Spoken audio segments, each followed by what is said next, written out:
નિશા, નિશા કેટલી વાર છે હવે? આલ્યો આ પકડો, આ તમારું ઓફિસ બેગ. નિશા, બહુ લેટ કરી દે છે તને ખબર છે? મારે મોડું થાય ને પછી ત્યાં કઈ મારું નથી ચાલતું, મારા બોસ નું ચાલે છે. રોજે રોજ બોસ મને ખીજવાય છે. વાહ, એ તમારો બોસ તો ત્યાં તમને ખીજવાતો હશે. આ મારો બોસ મારા જ ઘરમાં આવીને મારા માથે તાંડવ કરી રહ્યો છે, એટલે જ મારે લેટ થાય છે રોજ.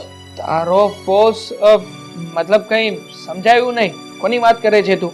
એટલે આ તમારી લાડકી બેન, તમારી બેન પાછી અહીંયા આવી ગઈ છે અને આ ઘરમાં પોતાના ધામા નાખી દીધા છે. કાઈ કામ નહીં, કાજ નહીં, બસ 15 નહીં ને 15 દિવસે આ ઘરમાં આવતું રહેવું. અને એકલા તો કોઈ દિવસ આવે નહીં બેનબા. આ રવિકુમાર એ પણ સાથે જ છે, એ પણ આવી જાય અને એની જલસા જ છે આ ઘરમાં. બસ બેયને આરામ કરવો છે ખાલી. હદ કરી છે હવે આ લોકોએ તો.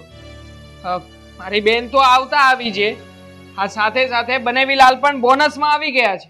એ જ ને, મને તો એ નથી સમજાતું કે એ લોકોનું કરવું શું. બસ એ લોકોને અહીંયા આવીને મફતના રોટલા તોડવા છે. હું વાત કરે છે તું? આ બેન પાછી ઘરમાં આવી ગઈ છે ને અધૂરામાં પૂરું. હવે બનેવીલાલ પાછા બોનસમાં આવ્યા છે આ ઘરમાં. હા એ જ ને, આ તમારી બેન આખો દિવસ આ ઘરમાં આમથી આમ કરે છે અને ના હોય ને તો વધારામાં આ બનાવી દો ને તે બનાવી દો ને પેલું કરો ને ફલાણું કરો ને આખો દી મને ઊભા પગે કામ કરાવે છે. એને એમ ના થાય કે ચલો ભાભીને થોડીક મદદ કરું, નહીં, એને તો ઓર્ડર જ દેવા છે. ભાભી ભલે ને અડધી થઈ જાય અહીંયા. હું તો કહું છું કે આ રવિકુમારના મમ્મી નહીં તે છે ને એક આંટો ઓછો જ હશે. આ મહિનામાં 3 અઠવાડિયા અહીંયા જમાઈ રોકાય છે, એમ છતાંય એમને તો કઈ ફરક પડતો જ નથી લાગતો. આ જમાઈ કમાય છે કે નથી કમાતા એ વાતની પણ ખબર નથી. બોલ, છોડ ને હવે એ બધી વાત. આવું તો ચાલ્યા જ કરવાનું છે હવે. શું તંબુરો હાલ્યા કરે? જો રાહુલ, તમને મારી વાતનું ખોટું લાગતું હોય ને તો કાંઈ વાંધો નહીં, પણ હું તો આ સત્ય હકીકત કહું છું. દીકરીને એક વખત જ્યારે લગ્ન કરીને પરણાઈ દેવામાં આવે ને પછી એનું સાચું ઘર તો એનું સાસરું કહેવાય છે. પછી એને પિયરનો મોહ ના રાખવો જોઈએ. અને અમસ્તાઈ તે આ ઘરમાં એવું શું દાટ્યું છે કે બેનબાને આટલો આ ઘરનો મોહ છે. અને રાહુલ, તમને એક સાચી વાત કહું, આપણા મમ્મી, હા એને દીકરી પ્રત્યે પ્રેમ હોય, હું સમજુ છું, પરંતુ બેન જ્યારે અહીંયા આવે ને ત્યારે એમને પંપાડ્યા જ કરે છે. એટલે બેનને અહીંયાથી જવાનું મન જ નથી થતું. હવે તમને આ બધી વાતમાં ખોટું લાગ્યું હોય ને તો સોરી, પણ આ જ હકીકત છે. જો છોડને આ બધી વાત તું. હવે જે થવાનું હોય છે એ થઈને જ રહેશે. ચાલ, મારે પણ મોડું થઈ રહ્યું છે, ઓફિસ જવું છે. પણ હા, રીના કંઈ પણ બોલે ને તો તું સામે એની કોઈ પણ વાતનો જવાબ નહીં આપતી. નકર મને તો ખબર જ છે કે તું કંઈ પણ બોલીશ ને તો નકામા ઘરમાં ઝઘડા ઊભા થશે. જો રાહુલ, હું એમને એક કંઈ જવાબ નહીં આપું. મારીથી જ્યાં સુધી સહન થશે ને ત્યાં સુધી હું સહન કરીશ, પણ વાત જ્યારે ઉપરવટ ગઈ ને તો પછી મારાથી સહન નહીં થાય. ઠીક છે હવે. હા ચાલ, હું નીકળું છું. જય માતાજી.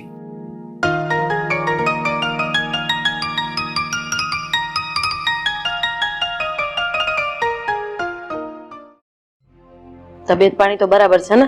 હા હો, મારા તબિયત પાણી તો એકદમ સારા છે. તમે કયો, તમારા તબિયત કેમ છે? બસ જો ચાલ્યા કરે છે. એ તો સમજ્યા, પણ ઘરમાં આપણે 3 જ છીએ. અરે એક મિનિટ બેટા, મારે મોડું થઈ રહ્યું છે, હું ઓફિસ જાઉં છું. એક મિનિટ. અરે આ રવિકુમાર ને તારી બેન ને એ લોકો આવ્યા છે, મળીને તો જા. સોરી. હા મમ્મી, આમ પણ આ લોકોને હાય હેલો કરવાનું ક્યાંથી આવે? આ મહિનામાં 20 દિવસ તો અહીંયા જ હોય છે, તો આપણા ઘરના અને પરિવારના સભ્ય જેવા થઈ ગયા છે, એટલે ખબર જ હોય કે અહીંયા હશે જ. છોડો ને આ બધી વાત. મારે મોડું થઈ રહ્યું છે, હું નીકળું છું. એક મિનિટ ભાઈ, હા તારી ભાષા છે ને એને સારી રીતે સમજી શકું છું, એમાં આવું બધું બોલવાની જરૂર નથી. અને એમ પણ મારા પતિ છે ને એ આ ઘરના જમાઈ છે, બનેવીલાલ થાય તારા, તો એટલું માન સન્માન તો છે ને તારે જાળવવું જોઈએ. સાચી વાત છે તારે. હકીકતમાં રવિકુમારે માત્ર બનેવીલાલ નહીં પણ આપણા આખા ઘરને બનાવીને લાલ કરી નાખે ને એમાંના છે. આ શું બોલે છે તું? હા બેસ શાંતિથી. હા રાહુલ, થોડી વાર એમને સમય આપ. હા હા રાહુલભાઈ, કેમ તમે આવું બોલો છો?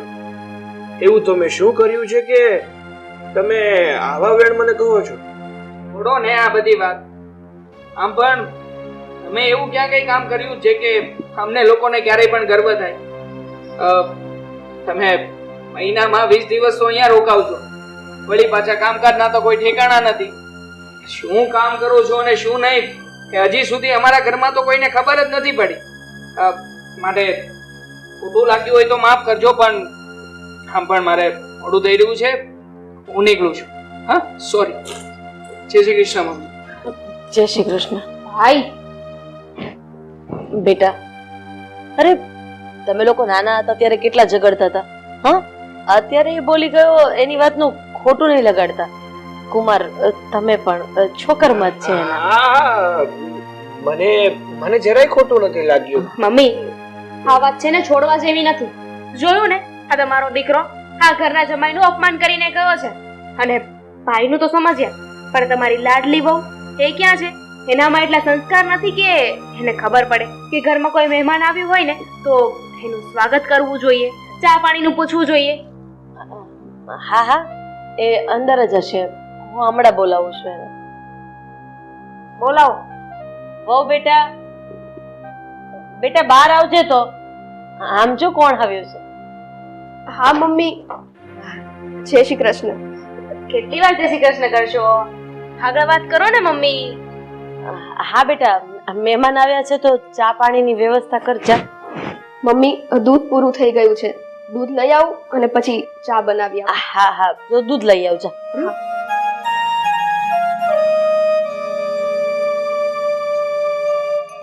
જો બેટા, આ ઘરમાં તારો ભાઈ કે ભાભી કઈ પણ બોલે ને તો એનું ખોટું નહીં લગાડવાનું. અરે છોકરમાં જ છે એ બંનેમાં, અને આ તમારું જ ઘર છે એમ સમજીને અહીંયા આવતું જતું રહેવાનું. અને મારી દીકરી કરતા એ જમાઈ તમને ખાસ કહું છું, તમે તો મારા દીકરા જેવા જ છો, એટલે આ કોઈની વાતનું કઈ ખોટું નહીં લગાડતા. ના, જરાય. તમે બેસો, એ દૂધ લેવા ગઈ છે, પછી હમણાં ચા બનાવે. હા, હું આવું.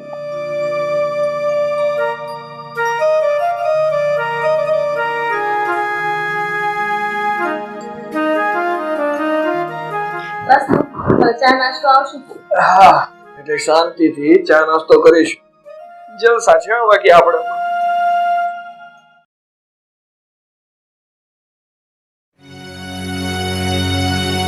હા, ક્યારની દૂધ લેવા ગઈ છે, આટલી બધી વાર લાગે દૂધ લેતા?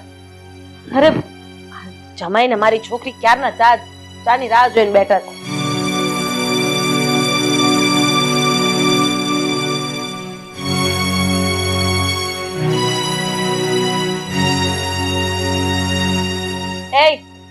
આટલી બધી વાર લાગે?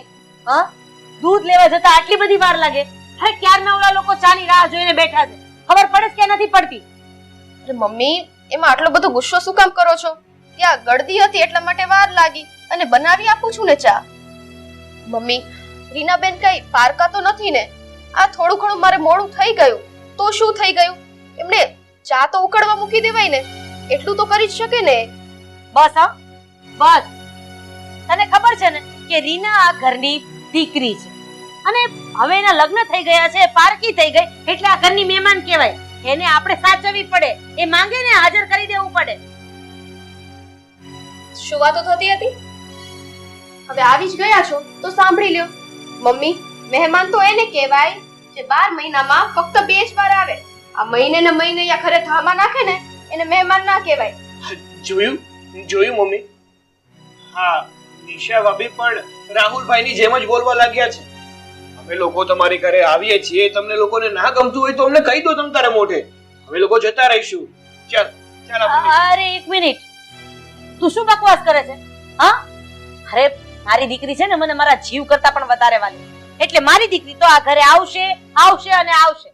વાત રહી રવિ કુમાર, તો એ છે ને મારા જમાઈ નહીં પણ મારો દીકરો છે, એટલે એને પણ આ ઘરમાં જ્યારે આવવું હોય ત્યારે આવી શકશે, જેટલા દિવસ રોકાવું હશે એટલા દિવસ રોકાઈ શકશે, અને પછી ભલે જતા રહે. હા, એટલે તારે આ બધી પંચાયત કરવાની જરૂર નથી, તું ખાલી તારું કર.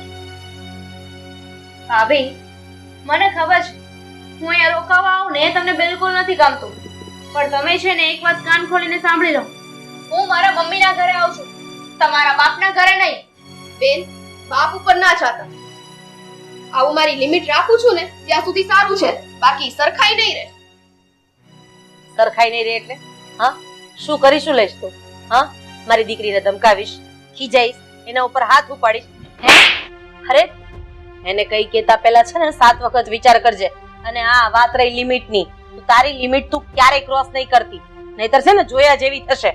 મારી દીકરીને એક પણ શબ્દ નહીં કહેવાય, અને હા જમાઈને પણ નહીં. અરે અરે મમ્મી, રેવા દો. આ તમે શું કરો છો?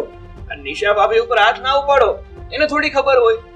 કારણ કે જો આ નિશા ભાભીના પિયરમાં નથી, એને માં બાપ ભાઈ બેન કઈ જ નથી, એટલે એને બિચારાને થોડી ખબર હોય કે આ ઘરના દરેક સભ્યો સાથે કેવી રીતે વર્તન કરવું, કેવી રીતે વાત કરવી. એટલે મેં એને મારો નહીં. રવિભાઈ, તમારે તો માં છે ને, તો આ તમારી માએ તમને નથી શીખવ્યું કે સાસરીમાં પડ્યા ને પાથરિયા ના રહેવાય? નિશા હદ થાય છે હં? તું તારી દરેક હદ વટાવી રહી છે. તું મારા જમાઈને શીખવાડીશ કે એને સાસરીમાં કેટલા દિવસ રહેવું ને કેટલા દિવસ ન રહેવું?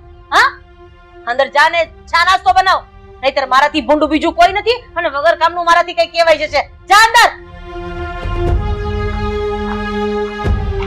શવું ને મમ્મી, કઈ વાંધો નહીં મારો દીકરો, બધું સરખું થઈ જશે. તમે પણ ચિંતા નહીં કરતા. જમે આવો બેસો. એ ચા નાસ્તો અહીંયા લાવજો.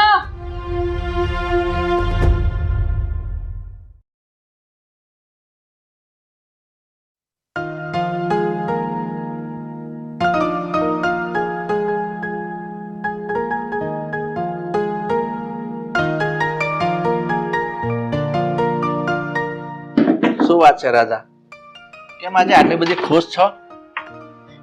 તમને ખબર જ છે ને મારી દીકરી અને જમાઈ આવ્યા છે, તો ખુશ તો હોવ ને. એક મિનિટ બેટા, ચા લાવજો તો તારા સસરા માટે. આ નહીં રાધા, મારે ચા નથી પીવી. અને હું શું કહું, મારી પણ હમણાં રાહુલનો ફોન હતો કે દીકરીને જમાઈ આવ્યા છે, તો આ રવિકુમાર અને રીના નથી દેખાતા, ક્યાં ગયા છે? અરે આ રીનાને દાઢનો દુખાવો ઉપડ્યો હતો, એટલે એ લોકો હોસ્પિટલ ગયા છે. તો બરોબર છે, પણ તો તે રવિકુમારના હાથમાં રૂપિયા પણ આપ્યા છે નહીં? હા હવે રૂપિયા તો આપવા જ પડે ને. આ કેવી વાત કરો છો તમે? તમે સમજો, રવિકુમાર અને આપણી દીકરી અત્યારે મહેમાન થઈને આપણા ઘરે આવ્યા છે, તો પછી હવે એ રૂપિયા ખર્ચીએ કેવું લાગે? અને ગમે એમ તોય આપણી દીકરી તો આપણી જ દીકરી છે ને. અરે આપણી છોડો, મારી દીકરી છે એટલે મારે રૂપિયા આપવા પડે, એટલે મેં આપી દીધા. રાધા એક વાત કરો તને, આ નિશાઓ મને ઘણી વાર કહે છે કે આપણી દીકરી રીના એના હવે લગ્ન થઈ ગયા છે અને સાસરે જતી રહી છે, તો મારા મત પ્રમાણે દીકરી સાસરે જાય ને પછી એને એનું ઘર સંભાળીને રહેવું જોઈએ. આમ 5 દિવસ 15 દિવસ બાપાની ઘરે અને મમ્મીને મળવાનું આવવું જોઈએ. એવું તને નથી લાગતું? વાહ, તમારી વહુની ભાષા તમે બોલવા માંડ્યા છો. અરે હા, આ બધું છે ને એ રીનાના બાપનું છે, એટલે આની ઉપર રીનાનો પૂરેપૂરો હક લાગે છે. વાત રહી નિશાની, તો એના બાપના ઘરેથી આણામાં નથી લાવી આ બધું, એટલે મારી દીકરી તો મારા ઘરે આવશે જ. નિશાને બોલાવી હોય તો બોલાવે ને, ન બોલાવી હોય તો કઈ વાંધો નહીં. હા રાધા, આ વાત તો તારી ખરી છે કે આ રીનાના બાપનું ઘર છે એટલે અહીંયા આવે, પણ હું તને એક વાત કરું, તું પણ તારી મમ્મીની દીકરી જ છે, તો મને એક વાતનો જવાબ આપ. તું તારા પિયરમાં વર્ષેમાં એકાદ દિવસ જાય છે? એક જ દિવસ જ જાય છે ને? હા, તમારી વાત સાચી કે હું વર્ષમાં એકાદ વખત જ મારા પિયર જાઉં છું, પણ એ મારી ભાભીને ગમતું નથી ને એટલા માટે. અને આ મારી ભાભી છે ને સાવ એટલે સાવ કજાત છે.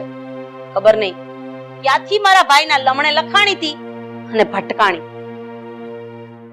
તારી વાત એકદમ સાચી છે, તારી ભાભી ગોલી છે, તારા ભાઈને લમણે લખાણી છે, પણ તું મને એક વાતનો જવાબ આપ. આ રીના આપણી દીકરી અહીંયા આવે છે, તો તને એવું નથી લાગતું કે આ નિશાઓને પણ ક્યારેક ક્યારેક એવું મનમાં થશે કે આ રીના વારા ઘડીએ કેમ ઘરે આવે છે? તને એવું નથી લાગતું? ના, મને એવું જરાય નથી લાગતું. અને મારી દીકરી આવે અને ન આવે, જે પણ કરે એને ગમે કે ન ગમે, આ છે ને એના બાપનું ઘર નથી, આ મારું ઘર છે. એટલે અહીંયા મારી દીકરીને રહેવું, કેટલા દિવસ રહેવું કે પછી અહીંયા જ રહેવું, એ નિર્ણય મારે લેવાનો છે. રાધા, તું થોડુંક સમજવાની કોશિશ કર. આ અતિની કોઈ ગતિ નથી હોતી. તું મને એક વાતનો જવાબ આપ. આપણે બેવ કોઈ પણ માણસને ઘેરે, કારણ કે કોઈ પણ ની ઘેરે વારંવાર બેસવા જઈએ તો એને ગમવાનું છે? અરે નથી જ ગમવાનું. અરે બસ કરો ને તમારું ભાષણ.